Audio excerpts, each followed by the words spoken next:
Raqs har bir xalqning tarixi, dunyoqarashi va ma'naviyatini harakatlar orqali ifoda etadigan betakror san'atdir.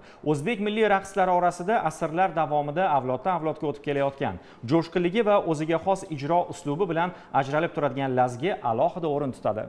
Ana shu betakror san'atni sahna orqali targ'ib etib kelayotgan Lazgi ansambli faoliyati, ijodiy izlanishlari va har bir chiqish ortidagi mehnat haqida navbatdagi lavhamizda so'z yuritiladi.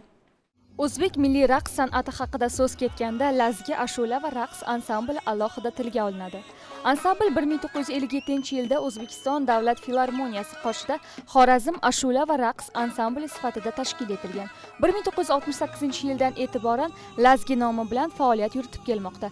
1991-yilda unga xalq artisti Komiljon Otaniyozov nomi berilgan. 1997-yildan boshlab O'zbek raqs birlashmasi tarkibida faoliyat yuritib kelmoqda. Jamoaga san'at arbobi Gavhar Rahimova asos solgan bo'lib, u ansamblning ilk badiiy rahbari va bosh baletmeysteri sifatida milliy raqs maktabining shakllanishiga munosib hissa qo'shgan. 68-yilda Lazgi ansambli maqomi berildi. O'shandan buyon Komiljon Otaniyozov nomidagi Lazgi ashula va raqs ansambli nomlandi. Juda ko'p ustozlar ishlab ketgan bu ansamblda, juda ko'p chet ellarda o'z faoliyatini ko'rsatgan Xorazm raqsi bilan, Xorazm san'ati bilan. Bizda hozir Lazgi ansamblida 20 tacha qizimiz bor, 10 ta bolalarimiz bor.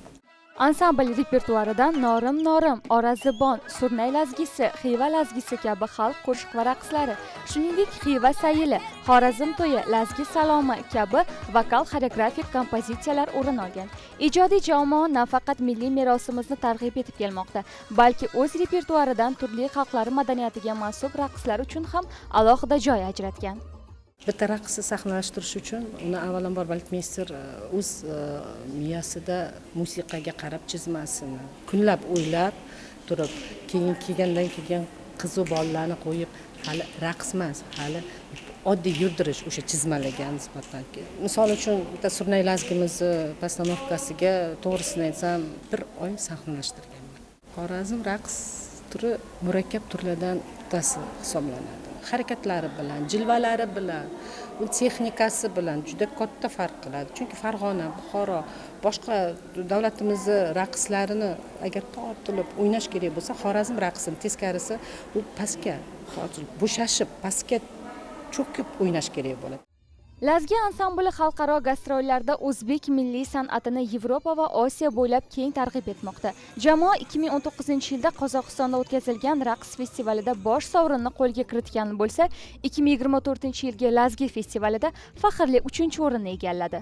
Milliy raqs xalqning o'tmishi va bugunini bog'lab turuvchi ma'naviy ko'prikdir. Lazgi ansambli esa ana shu bebaho merosni asrab, uning jozibasini kelajak avlodga yetkazish yo'lida faol ijod qilib kelmoqda. Munizxon Naim va Jaloliddin Sayriddin bugun dastur uchun